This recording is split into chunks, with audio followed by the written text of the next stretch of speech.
अस्सलामुअलैकुम। मैं हूं नूरुल आरफीन सिद्दीकी और आप देख रहे हैं आरफीन नामा। आज़ाद इदारा अचानक ख़तरे में पड़ गया है। ख़तरे में पड़ गया बोले तो एक उस्ताद आज़ाद इदारे की आज़ादी पर आन पड़ी है। एक इम्तिहान की घड़ी है, न जाने आज़ाद इदारा इस इम्तिहान से क्यों कर ओहदा बरा हो सकता है। दो नेक नाम हस्तियां जो किसी तौर भी नेक नाम नहीं है, दोनों इंतहाई काबिल मजम्मत, बल्कि यूं कहिए कि काबिल मरम्मत हस्तियां हैं, जिनकी अगर मरम्मत सही वक्त पर कर दी जाती तो आज मुल्क को और उनके घर वालों को यह दिन ना देखना पड़ता। वो दोनों नेक नाम हस्तियां इंसाफ की तलाश में सुप्रीम कोर्ट पहुंची हैं। फैसल वावड़ा और शाहरुख जतोई, दोनों को इंसाफ की तलाश है। फैसल वावड़ा क्यों गए हैं जनाब इमन? फैसल वावड़ा सुप्रीम कोर्ट का रुख करने पर मजबूर हो गए हैं, क्योंकि जाहिर है कि अपने नाम के साथ वो जो एक सीगा लगता था सेनेटरशिप का, सेनेटर कहलवाना, उसकी जो बड़ी हसरत थी, जिसके लिए उन्होंने पहले बल्दिया टाउन में कचरे पर कुर्सी रख करके सिगरेट पी, आम आदमियों को यकीन दिलाया कि मैं तुम में से हूँ। MQM को कोसा, पीपल्स पार्टी के उयूब और नुकाइस हमें गिनवाए, हमें यह बताया कि मैं इमरान खान का नन्ना बांका सिपहिया हूँ, हमें यह बताया कि मैं मिडिल क्लास वालों का तर्जुमान हूँ। उसके बाद हमारी आंखों में सुरमा सिलाई फेर करके, हमें अंधा करके कौमी असम्बली पहुँच करके बल्दिया टाउन के वो कचरा, बल्दिया टाउन की उस अवाम को भी कचरा समझ करके फरामोश कर देने वाले, इमरान खान के जूते चप्पल तक को मुतबर्रिक समझने और कहने और बतलाने वाले उस एक गुमराहकुन आदमी को, जिसका ईमान भी खतरे में था, जिसका ईमान भी खतरे में था। अगर उसने तौबा नहीं की, उसने अल्लाह के बाद सबसे बरगुज़ीदा हस्ती माज़अल्लाह इमरान खान को ठहराया था, जो किसी एतबार से कोई बंदा बशर हो ही नहीं सकता।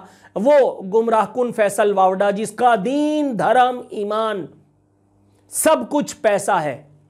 और अगर इमरान खान को पैसे की हिर्स, हवस और लालच ने ना घसीटा होता, ना उसको ख्वार किया होता, खज्जल किया होता, तो फैसल वावड़ा के नाम अमाल में एक गुनाह बहरहाल ऐसा ज़रूर था जिससे कोई वाकिफ़ हो या ना हो। इमरान खान ज़ाती हैसियत में ज़रूर वाकिफ़ था, लेकिन चूंकि किचन अच्छा चल रहा था, इसलिए इमरान खान नियाज़ी ने अपने मामलात पर पर्दा पड़ा रहने दिया।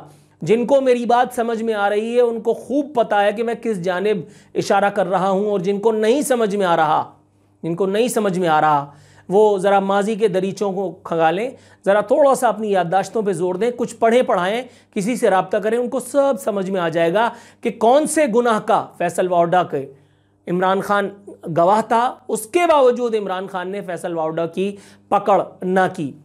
आखिर ऐसा क्या था फैसल वावड़ा में कि वो कुछ भी कर जाता था? फैसल वावड़ा को कुछ भी नहीं कहना पड़ता था। इमरान खान कोई नोटिस भी लेता था तो भी ऐसे ही फीका फिसड्डी किस्म का कुछ भी नहीं होता था फैसल वावड़ा का। आखिर ऐसी क्या बात थी इसकी करिश्माती शख्सियत में, इन्वर्टेड कॉमास में कह रहा हूँ, करिश्माती ही मत समझ लीजिएगा, कि ये करंट अफेयर प्रोग्राम में बूट, फौजी बूट लेकर के पहुंचा और वहां जा करके और अपनी चमचागिरी दिखाने लगा। मतलब कौन नहीं जानता कि फैसल वावड़ा और इन जैसे जितने लूले लंगड़े, फिसड्डी और आवारा मिजाज सियासतदान हैं, और बहुत सारे इसमें नेक नाम लोग भी शामिल हैं।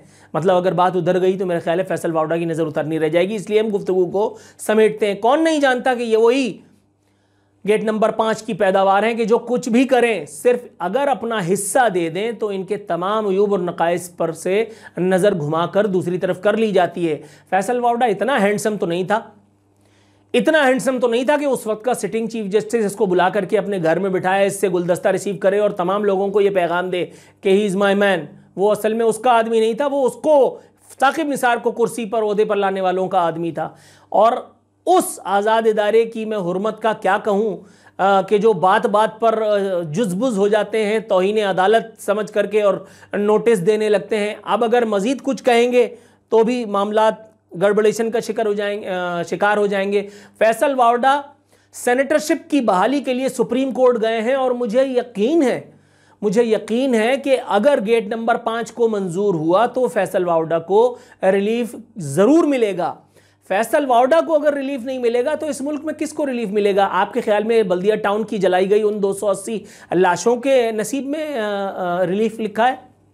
आपके ख्याल में वो जो 12 मई के सानहे में लोग शहीद हुए थे, वो 27 अक्टूबर बेनज़ीर जिस दिन उसकी असैसिनेशन हुई थी, उस दिन जितने लोगों को बेगुनाह मारा गया था, अमलाक लूट ली गई थी, लोगों के साथ जुल्म जबर ज्यादती हुई थी, आपके ख्याल में उन लोगों को इंसाफ मिलेगा इस मुल्क में? No sir.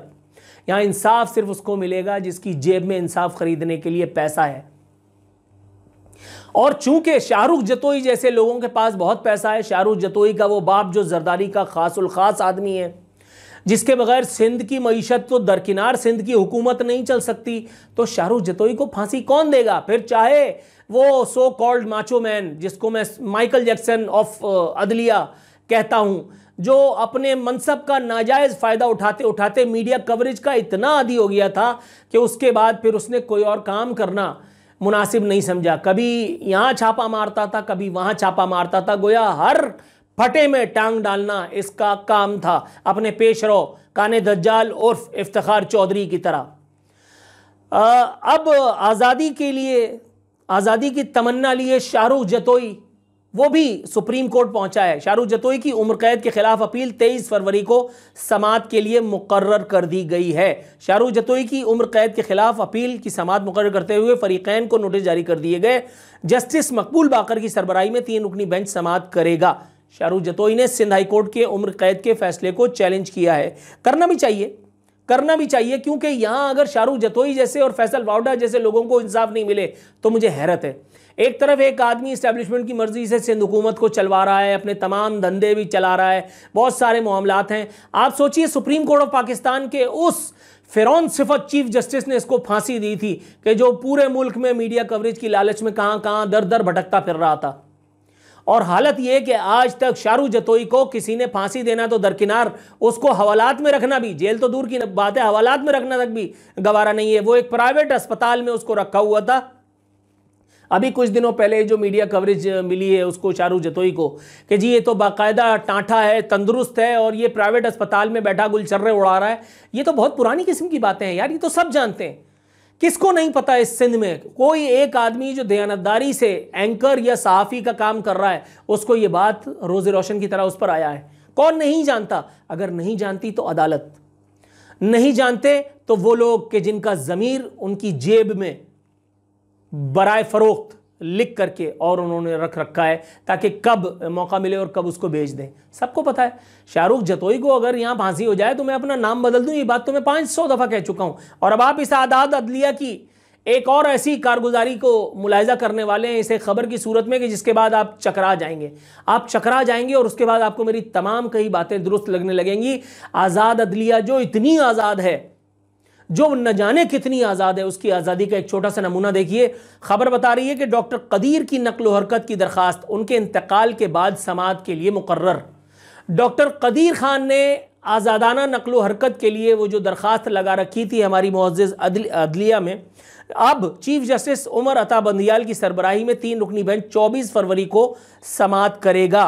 और आपकी इत्तला के लिए अर्ज़ है कि डॉक्टर अब्दुल कदीर खान साहब, अल्लाह रब्बुल इज़्ज़त की ज़ात से कभी उम्मीद है कि अब तक अल्लाह ने उनको बख्श भी दिया होगा। तो फिर ये चीफ जस्टिस की सरबराही में 3 रुकनी बेंच क्या टें करेगा यहाँ बैठ के? ये उनके खसाइल, उनकी आदात के ऊपर रोशनी डालेगा, ये हमें बताएगा। अगर ये हमें बताएगा और फिर हमें पता चलेगा तो हम पर लानत है।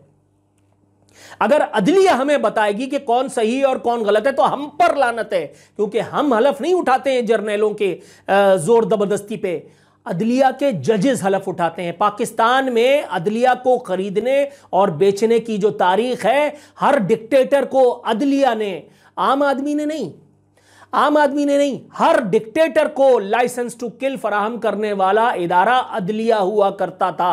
पाकिस्तान में अदलिया हुआ करता है। जनरल मुशर्रफ के कहने पर पीसीओ जजेस ने हल्फ लिया, कौन नहीं जानता।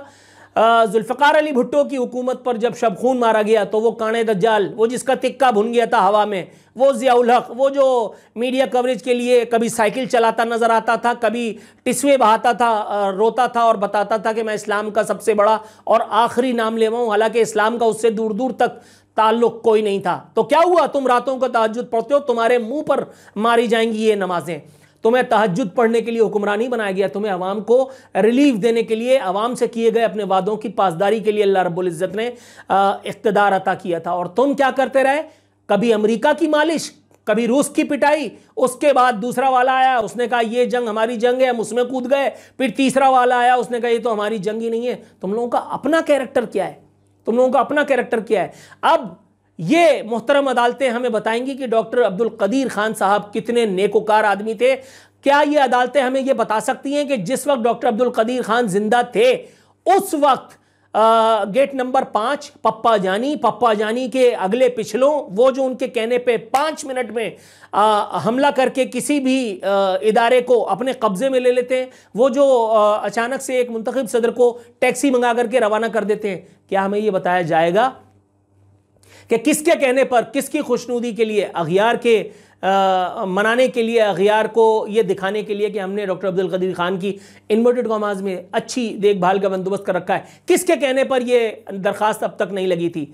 सवाल कर लो तो बुरा लगता है। वैसे भी हमारे मोहतरम चीफ जस्टिस साहब जो इस वक्त आए हैं, उन्होंने आने के बाद तो अपनी इंटेंशन वाज़े तौर पे बताई थी, जिसमें मैंने प्रोग्राम भी किया था। उन्होंने कहा था आप फैसलों पे बात करें, तो हम जजेस की स्कैंडलाइजेशन की इजाज़त नहीं देंगे। और जाहिर है कि ये सारी बातें जो मैं कर रहा हूँ, ये सवाल पूछना, किसने आपको हक दिया है? किसने आपको हक दिया कि आप जजेस से सवाल पूछें? आपने काला कोट पहना है, आपने काली वास्कट पहनी है। काला कोट और काली वास्कट में इतना ही फर्क है जितना एक सहाफ़ी में और एक आम आदमी में, जितना एक जर्नैल में और एक आम आदमी में। और चूंकि आप एक ब्लडी कॉमन मैन हैं, तो इसलिए आपके मुंह पर ताला लगा दिया जाएगा, तालाबंदी की सज़ा दी जाएगी। खबरदार, जो आपने कोई उम्मीद लगाई, अपनी आंखों में कोई ख्वाब सजाए, आपको कोई हक नहीं कि फैसल वावडा की सेनेटरशिप की बहाली की राह में, शाहरुख जतोई की उम्र कैद की सज़ा की खिलाफ आप एक लफ्ज़ भी हजियान बकें तो क्या हुआ? डॉक्टर अब्दुल कदीर खान जैसे लोग कौमी मफाद की नज़र हो गए। कौमी मफाद कंपनी तो खैरियत से है ना, पप्पा जानी, उसकी आल औलाद, उसका सियासी बेटा, वो जो इस वक्त इक़्तिदार में, वो तो खुश खुर्रम है ना। मुल्क जाए भाड़ में, मुल्क की खैर है, मुल्क की खैर है जी। मुल्क तो होते ही टूटने के लिए हैं।